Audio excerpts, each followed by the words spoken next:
In chapter 14. So before we get started, Kim, there's an animal in your picture, just in case you don't know that. I know. All She right. likes to go to church with me. Good.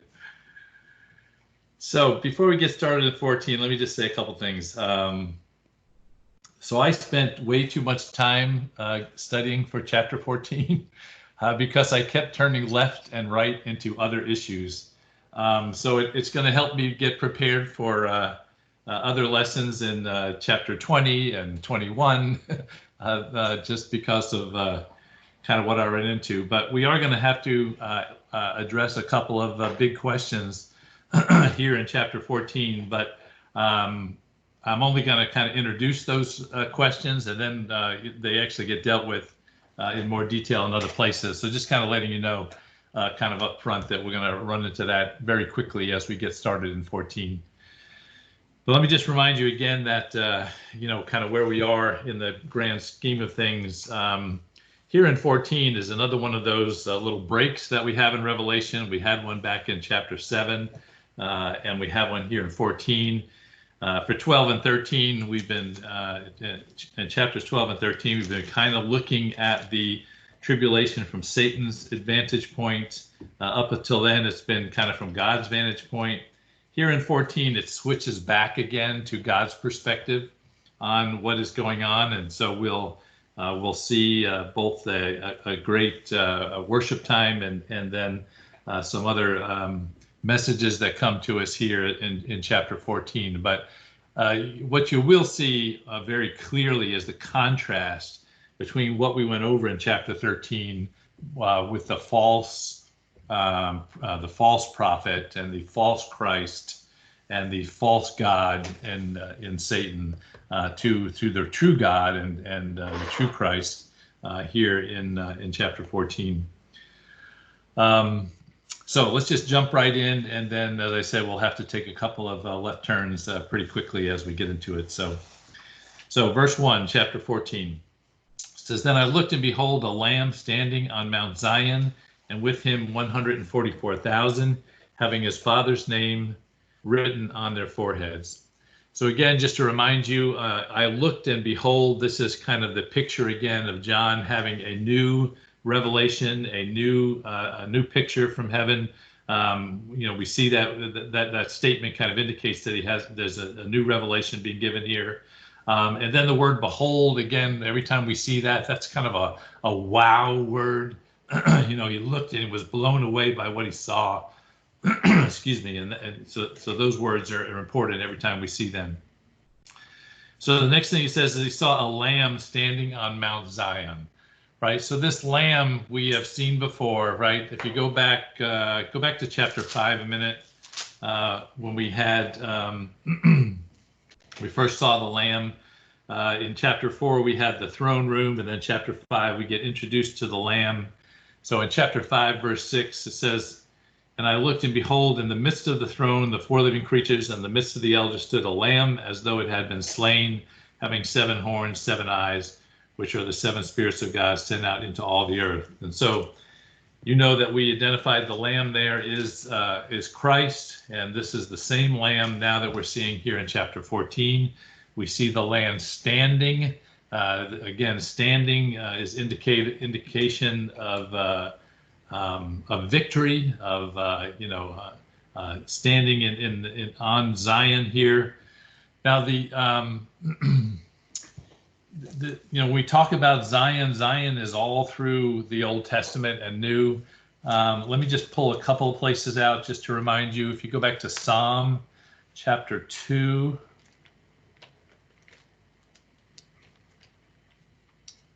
Psalm 2, we could look at the whole Psalm because it really relates, but we'll look at the beginning at verse 6. Psalm chapter 2, verse 6 says, "Yet I have set my king on my holy hill of Zion. I will declare the decree. The Lord has said to me, you are my son. Today I have begotten you. Ask of me, and I will give you the nations of your inheritance, the ends of the earth for your possession. So this picture of the Lamb standing on Mount Zion, again, is a picture of victory, is a picture of Christ reigning, if you will, over the nations. One other place, just to show you, in Isaiah chapter 24, verse 23, and I think you know that there are a multitude of references I could go to about Zion, just picking out a couple. Verse 24, Isaiah 24:23. Here it says, "Then the moon will be disgraced and the sun ashamed, for the Lord of hosts will reign on Mount Zion and in Jerusalem." So again, it's this picture of Mount Zion, it's this picture of Jerusalem. It's Christ standing on Mount Zion here in victory with the 144,000, and we'll get back to that in a minute. But first of all, the first question we have to ask is, when is this and where is this? Okay, so, and there are, and this is where we get into a lot of translation or interpretation questions as to where this is and when this is.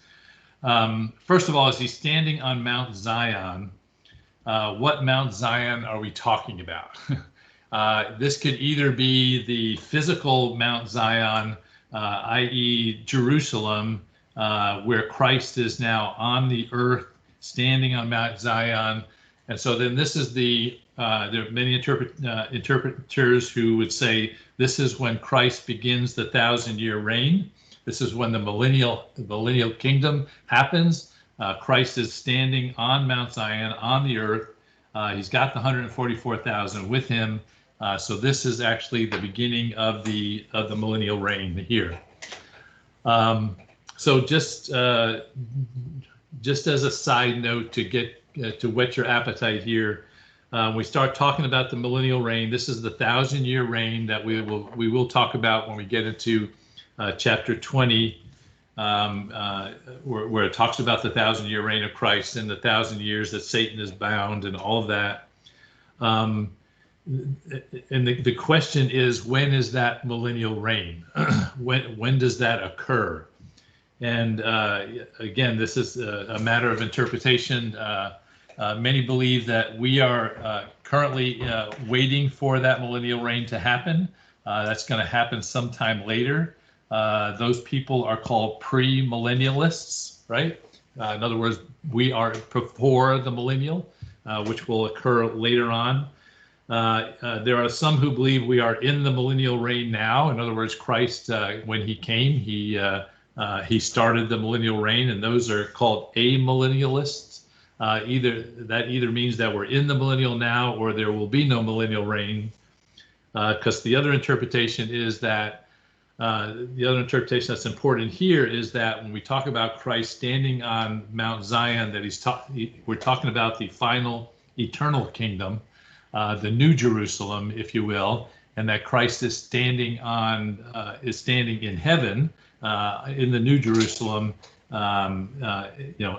either after the millennial reign or the two things are actually the same. There's some people who believe that the millennial reign and the final kingdom are actually the same thing. There's not a separate 1,000-year reign. The 1,000-year reign is just a number just to indicate that it's forever. So we get into those questions very early on here in the first verse. We start talking about what Zion is. Is it a heavenly Zion? Is it an earthly Zion? And we certainly can't answer that question from this verse. I will say the main thing, however, that is trying to get across to us is that Christ is here standing in victory, right? He's standing victorious. This is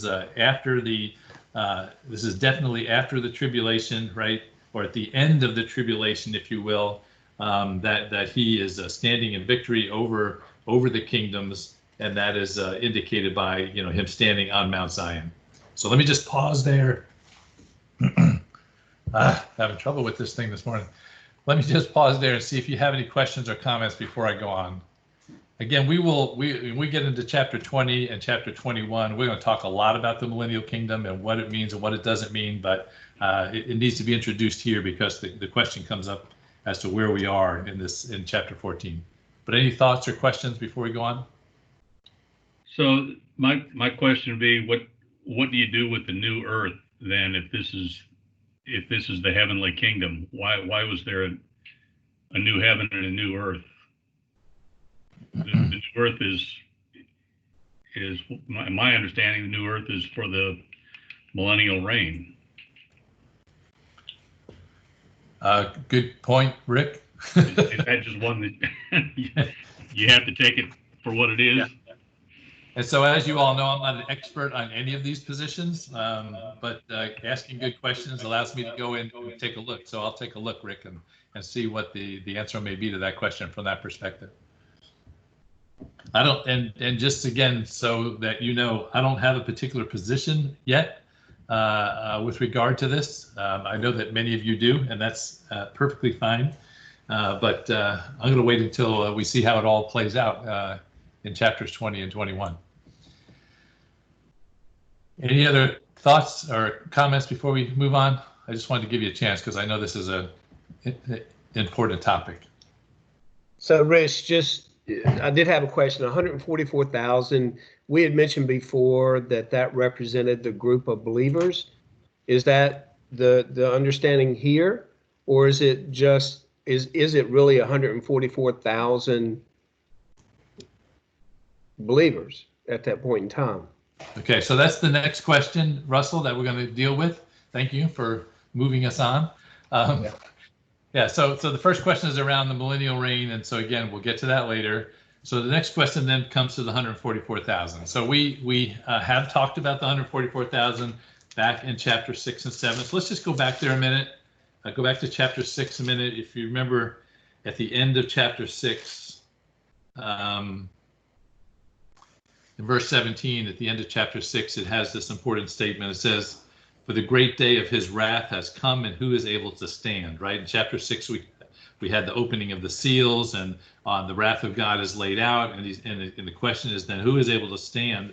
Who is able to persist in the midst of all of this devastation that's going on? And then that is really answered then in chapter 7 when it starts talking about both the 144,000 and the great multitude. Let's just look at verse 2, if you will, in chapter 7. It says, "Then I saw another angel ascending from the east, having the seal of the living God, and he cried with a loud voice to the 4 angels to whom it was granted to harm the earth and the sea, saying, 'Do not harm the earth or the sea or the trees until we have sealed the servants of our God on their foreheads.' And I heard the number of those who were sealed, 144,000 of all the tribes of the children of Israel were sealed," et cetera, right? So we did discuss that, and I gave you my opinion on that. And there are two basic interpretations of the 144,000. One is that they are a literal 144,000 saved Jews, right? They're saved Jews. They're Jews who serve as witnesses during the tribulation. They're invincible. They cannot be killed, and they witness during the tribulation. There's also an extension of that where they actually witness all the way through the millennial kingdom, but that's something we'll talk about later. But one interpretation is that this is a literal 144,000 special Jews, and as we look into the characteristics here in verses 4 and 5, they have a certain set of characteristics, and that is certainly a very strong interpretation of this, and it's kind of the traditional interpretation of the 144,000. The other interpretation is that they are all of those who are saved during the tribulation. If you go back to chapter 7 again, if you remember in verse 9, it talks about the great multitude of people who are saved during the tribulation from every tribe, nation, etc. My position at that point was that the 144,000 and the great multitude are actually the same group, and that you're actually talking about all of the saved people, all of the people who were saved during the tribulation are the 144,000.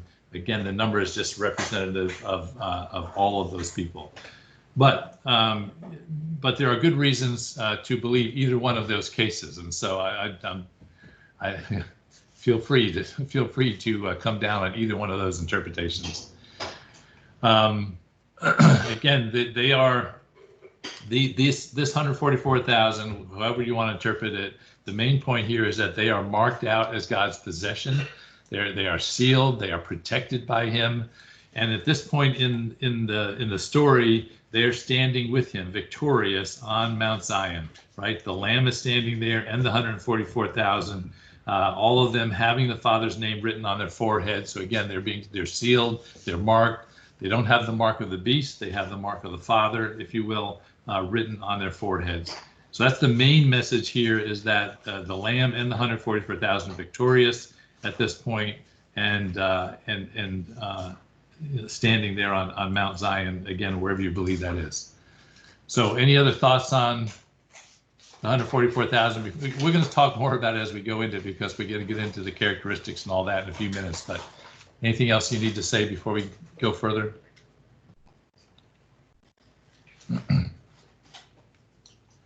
All right, let's move on then to verse 2.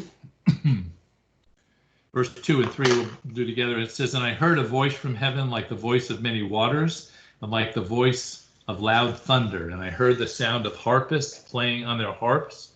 They sang, as it were, a new song before the throne, before the four living creatures and the elders. And no one could learn that song except the 144,000 who were redeemed from the earth." So here we hear then what is actually going on as the Lamb and the 144,000 are standing on Zion. What's interesting here is that it says, "I heard the voice from heaven." Right. So in verse 1, they're standing on Mount Zion. In verse 2, they heard a voice from heaven. Now, either these two events are happening in the same place, or they're not, depending on your interpretation, right?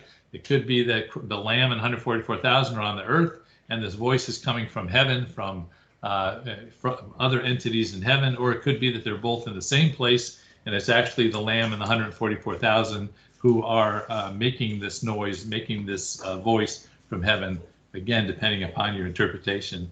But the question then is, who is from where, who is this voice that comes from heaven? We've kind of seen these kinds of words before about a voice of many waters and loud thunder. Typically, that kind of language is ascribed to God or to Christ. They have this voice like many waters or of loud thunder. That's typically ascribed to God or Christ. But then it adds this thing, "And I heard the sound of harpists playing on their harps," right? You remember we have talked about harps before. In fact, go back to chapter 5.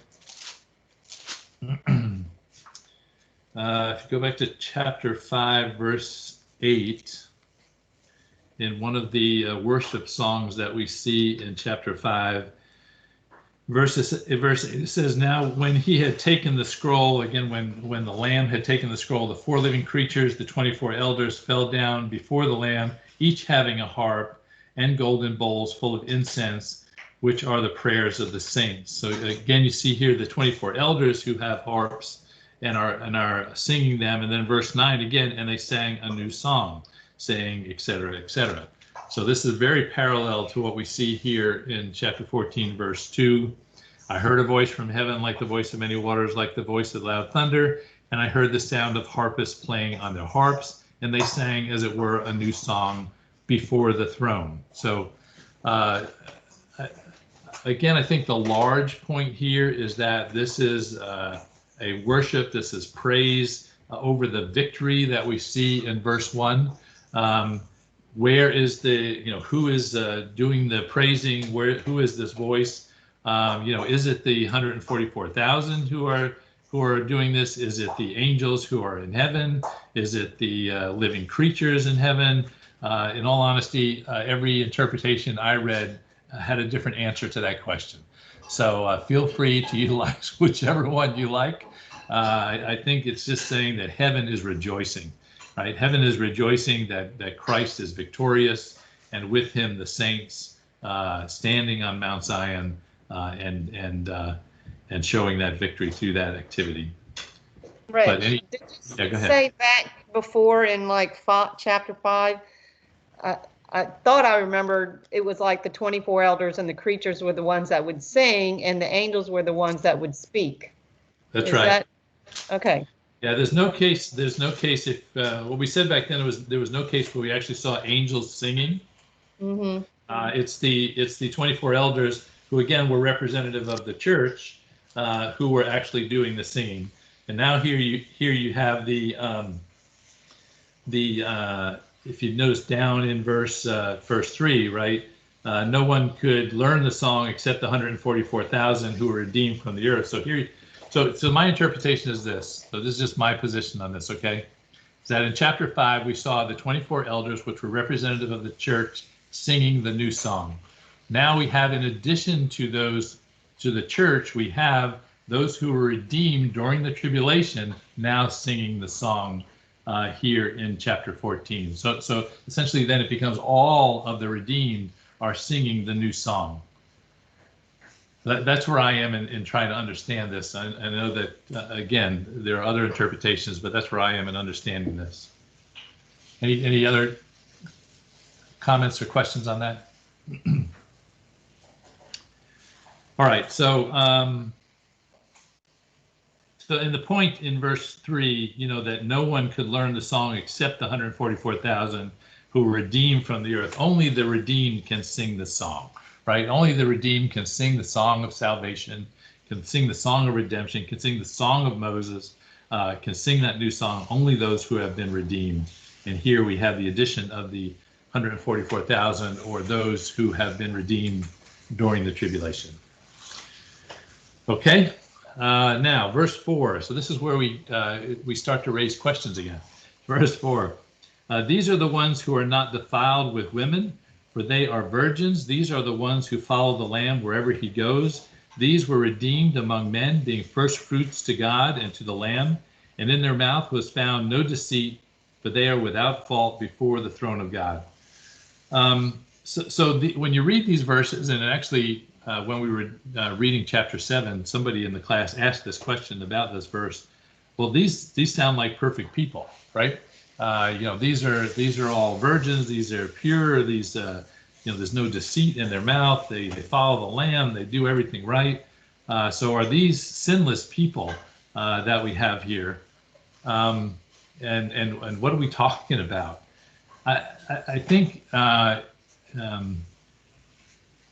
we have to understand the words in the context of where we are, okay, and not in some general context. So when we start, let's look at the beginning, right? These are the ones who were not defiled with women, for they are virgins. So we're talking about these 144,000, and that somehow they are virgins. They have not been defiled by women. The point here is not have anything, well, the point here is not to focus on sexual purity. That's not actually what he's talking about. If you go down for a minute and look at verse 8, right? And we'll be talking about this in a little bit, but look at verse 8, and it says, another angel followed, saying, Babylon is fallen, that great city, because she has made all the nations drink the wine of her wrath and of her fornication. The issue here around what's the word?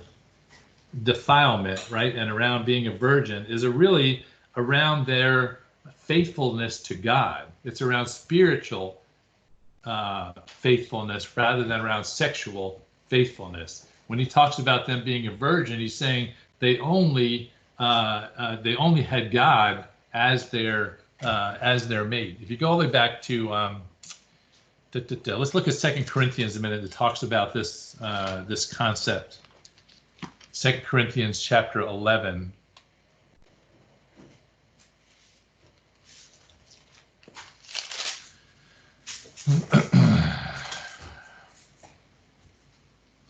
Second Corinthians 11, we'll look at verse 2.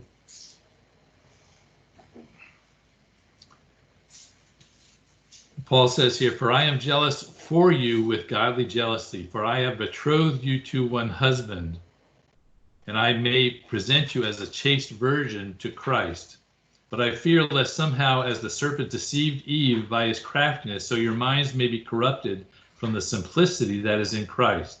For if he who comes preaches another Jesus, whom we have not preached, or if you receive a different spirit, which you have not received, or a different gospel, which you have not accepted, you may well put up with it. So I think the main point that he's trying to get across here, again, in Revelation chapter 14, is that these are people who have not been deceived. These are people who, when the Antichrist came, they did not fall for his deception. If we go back to chapter 13 and look at what the people did, let's just look at a couple of verses there a minute. Go back to verse 3, right? It says, and I saw one of the heads as if it had been mortally wounded, and his deadly wound, and all the world marveled and followed the beast. In verse 4, and so they worshiped the dragon who gave authority to the beast, etc., etc.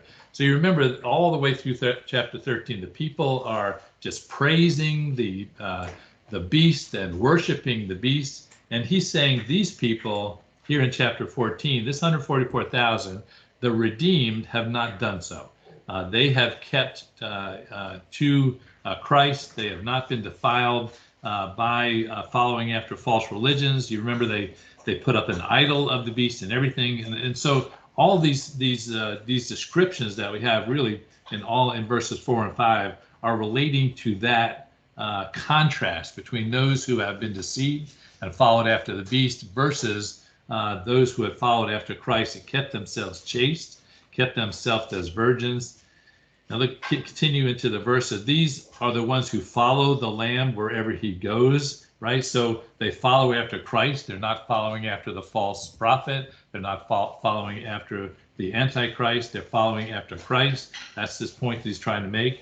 These were the redeemed among men, right? Again, it's the same. He's saying that again. This is who they are. They're the ones who are redeemed among men. And notice also, right? They were redeemed. They didn't redeem themselves. They were redeemed. Don't miss that little phrase in there. They were redeemed, by God through Christ among men, being the first fruits to God and to the Lamb. These are they are beginning the harvest. We will actually see the rest of the harvest back in chapter 14, verse 14. In verse 14 in the same chapter, we'll look at the rest of the harvest, and he's saying that these who are redeemed from the earth during the tribulation will be the first fruits. They're the first ones to kind of stand on the mount with Christ at this time. And then finally, verse 5, and in their mouth was found no deceit. They are without fault before the throne of God. In other words, there's no lying. There's no sense in them. They are blameless before God. They have not fallen into the trap of the Antichrist. There's no deceit in them. There's no lying in them. They're not saying one thing and doing another. No fault in them. They're standing before the throne of God in that way. So that's my interpretation of verses 4 and 5. There are those who take these to be, well, these are some kind of super Christians, right? But I don't think that's what he's trying to get across to them at all. I think he's just trying to say these are the characteristics of those who follow after Christ and don't fall to the deceit of the evil one. Now remember that this, again, we got to keep saying this, but remember this whole book is being written to these churches, right? And trying to encourage them to stand fast. And so he's kind of giving them these characteristics to say, in this time of tribulation, you've got to stand fast in this way. Make sure that you're pure. Make sure that you follow Christ. Make sure that there's no deceit in your mouth, etc. He's just encouraging them for these kinds of characteristics. So let me just pause there. Any comments or thoughts or questions on that? Again, I understand that there is a whole teaching about these 144,000 as these special super Jews who are going out as missionaries, and they have these characteristics. But I can't get there myself. But I understand that people will be able to get there. So I'll just leave that to you. Hold on a second.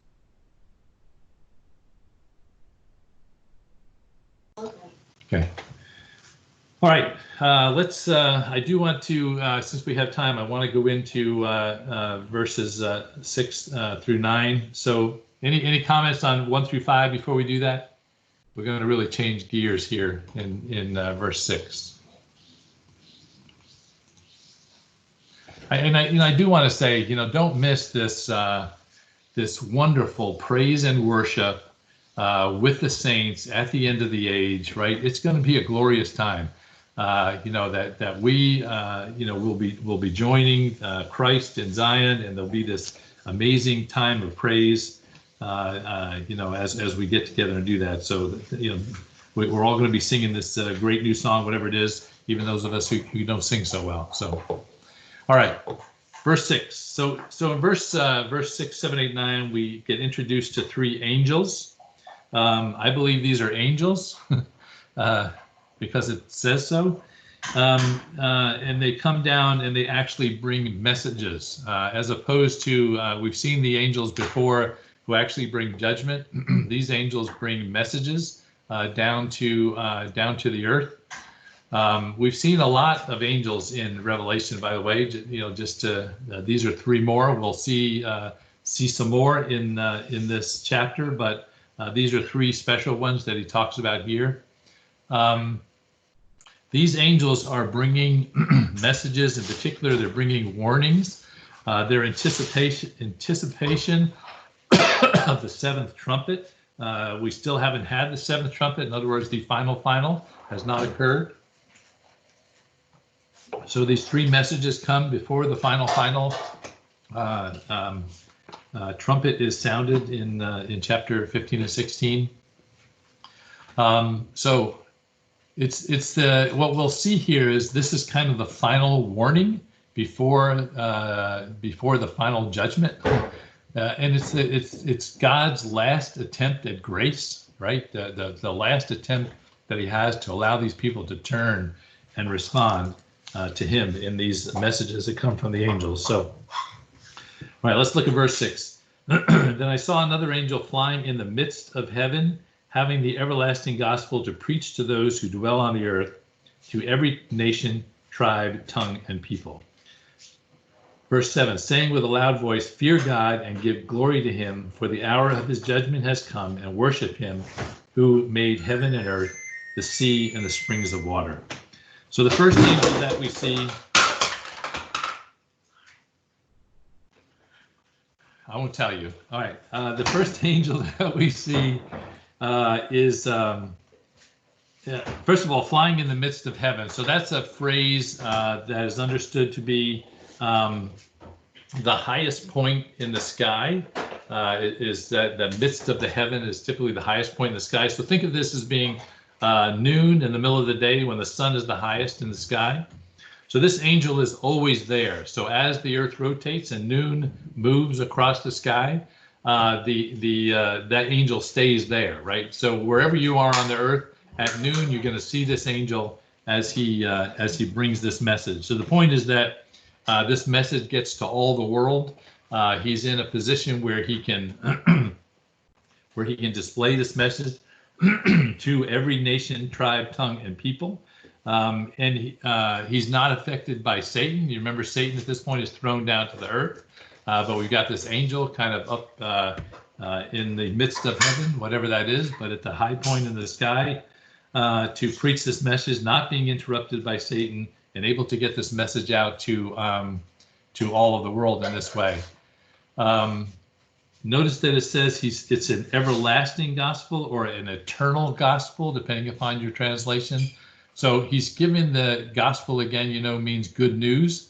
So it's the eternal good news. It's the good news about eternal life. It's the good news about everlasting life. That's the eternal gospel that he has here. And it does remind me of Matthew 24. We think about this verse in different ways, but in Matthew 24, verse 14, you can just listen if you want. Matthew 24, 14, it says, and this gospel of the kingdom will be preached in all the world as a witness to the nations, and then the end will come. So this could very well be that preaching, right? The preaching from this angel to all the world, and then the end comes, because then the 7th trumpet comes right after this preaching happens. So here you have this angel. He's preaching the gospel. It's the last chance for people to hear the gospel. He's preaching it to the whole world. It's God's final attempt at trying to have them hear and turn towards him.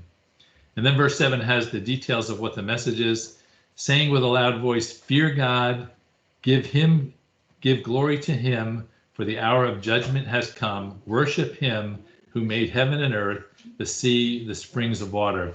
So the message is very clear. Do not worship the beast. Do not worship the Antichrist. Worship God. Fear God. Don't fear the Antichrist. Don't fear whether you're going to have a meal or have a job. What you really need to fear is God. Give him glory. Praise him. Worship him. And don't fall into the trap of the Antichrist who says it's all about me, or the false prophet who says it's all about the Antichrist. No, it's all about God. And fear God. Give him glory. For his hour of judgment has come. And look at the way it ends, right? Worship him who made heaven and earth and sea and springs of water.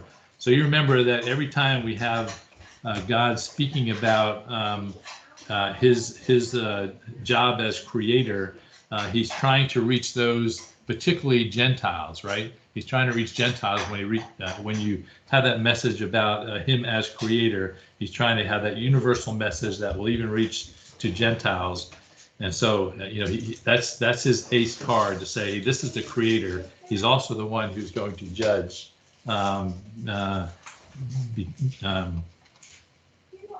Period. So, give him glory. Don't praise the Antichrist. Praise God, etc. Right? It is the fundamental truth that he is the creator God. The Antichrist did no creation. There's no part of it that he created.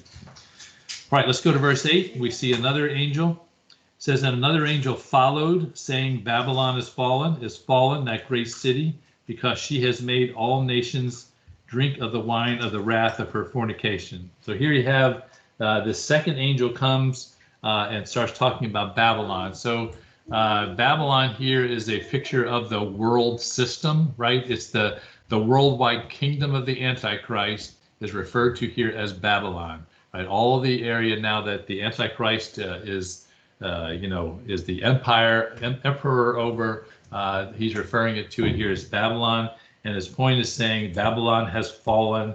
Babylon has fallen. Right, that kingdom, that worldwide kingdom is over. It's fallen. It's done. It's done. It's over. It's over. Right, even though it hasn't happened at this point, the angel is proclaiming it as if it is a reality. Right, that city has fallen because she made all the nations drink of the wine of the wrath of her fornication. Right, she deceived all of the nations. She brought them into, and this is again immorality in a spiritual sense. The Antichrist brought them into unfaithfulness to God because they worshiped the Antichrist rather than worshiping God. So that's what it's talking about, the wine of the wrath of her fornication being her unfaithfulness to God. Babylon's unfaithfulness to God, the people who followed Babylon, the people who got the mark of the beast, all of them were then therefore unfaithful to God during that time. Got it? All right. Now, the other thing just to recognize is there's a sequence here, right? First, the gospel is preached, and people reject the gospel. And what's the next thing to happen? Because they reject the gospel, the judgment comes, right? And Babylon, it tells them that Babylon is over. It's fallen. It's done. It's finished, right? So the judgment comes because they have rejected the gospel of the first angel, and then we see the second angel come and pronouncing judgment on them, and then finally we get to the third angel in verse 9. It says, "Then a third angel followed them, saying with a loud voice, if anyone worships the beast in his image and receives his mark on his forehead or his hand, he himself shall also drink the wine of the wrath of God, which is poured out full strength into the cup of his indignation. He shall be tormented with fire and brimstone in the presence of the holy angels and in the presence of the Lamb. And the smoke of their torment ascends forever and ever, and they have no rest day or night, who worship the beast and his image, and whoever receives the mark of his name." So here you have the final damnation, if you will, of the people who who are unfaithful, who do not listen to God, who are not the what was proclaimed of the 144,000 back in verses 4 and 5, right? They are deceitful, they are fornicators in the spiritual sense. All those things. If that is true of them, then they will be damned in this way. Again, saying with a loud voice, verse 9, anyone who worships the beast in his image, right, and receives his mark, as we've seen back in chapter 13, right? Those who receive the mark, those are the ones who are unredeemed. Shall also, look at verse 10, he shall also drink the wine of the wrath of God, which is poured out full strength into the cup of indignation. So he's saying that, go back to verse 8, the nations drink the wine of the wrath of her fornication. Because they have not followed God, because they have not been faithful to God, there are earthly repercussions of that, right? They fall into their own sin, and life does not work out for them, right? Because they have not followed after God. But not only that gets poured out on them in verse 8, but in verse 9, you also have the wrath of God poured out on them. So not only has life not worked out for them because they've not followed after God, now they get punished by God. The wrath is poured out on them because that they have followed after the beast and not followed after God. It's interesting that it says poured out full strength into the cup of his indignation. In these days that most people drank wine, but it was pretty much a very watered down version of wine. It was kind of like wine flavored water, if you will, during this time period. But here he's saying that this wine of the wrath of God is poured out full strength. He's just making the point, it's not watered down. They're getting the full wrath of God here from God during this end time. And then he gives a description of it, right? He shall be tormented with fire and brimstone. Brimstone, you can think of that kind of like hot lava, right? He is tormented with fire and hot lava. And then verse 11, and the smoke of his torment ascends forever and ever, and they have no rest day or night, who worship the beast in his image and whoever receives the mark. So they are tormented with fire and brimstone forever and ever and ever. There are those who believe that when non-Christians die, they get annihilated, they just get wiped out. That is not what Scripture says. Scripture says they will be tormented forever. And they will forever be in pain. They will forever be tormented with fire and brimstone. It's an interesting statement in verse 10 at the end of it, where it says, in the presence of the holy angels and in the presence of the Lamb. That seems odd that this tormenting goes on in the presence of the holy angels and the presence of the Lamb. I think that what's interesting here is a picture of those who are being tormented can see holiness, can see what purity is in the angels and in the Lamb. We often think of the Lamb as this nice fuzzy white thing, but this Lamb here is part of bringing them into torment, and it is in His presence that this torment happens day and night, night and day, forever and ever. So it's interesting that they are brought into the pictures here. The holy angels and the Lamb are brought into the picture of this torment that goes on forever.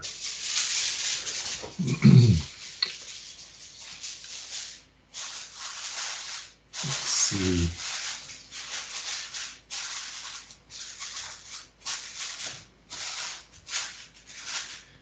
Yeah, so the only thing I want to mention here, before I'm going to stop here rather than go into the next piece.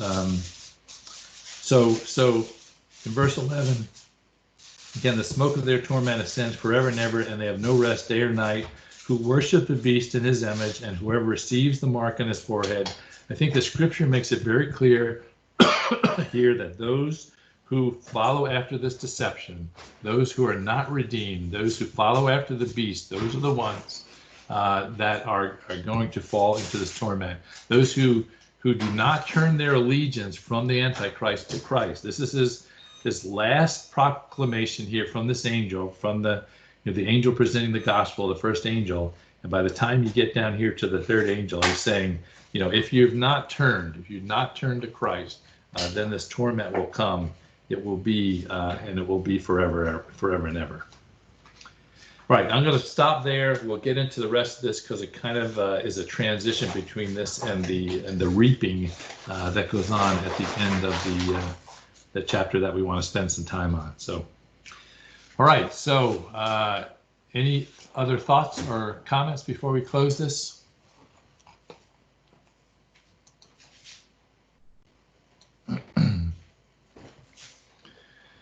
All right, we will get into the reaping next week, and then it'll be followed very quickly with the bowl judgments, which will be a lot of fun for us, I'm sure. Anything else going on, or any other prayer requests before we close? Oh, look, my wife has joined us.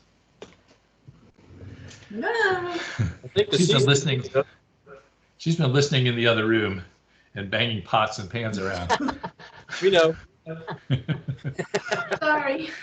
Lunch for the family. I think I saw Dave and Terry Cecil might have showed up. Oh, did they? Yeah, we came on, or I came on. She's home with the grandkids, and I'm at work. So. Okay. Ooh. Any updates from you, David? Nope. Everything's going well. Brandon and Amy and the kids came down. It's her birthday, and we know he's COVID free because he's with the president and gets tested about every 3 days.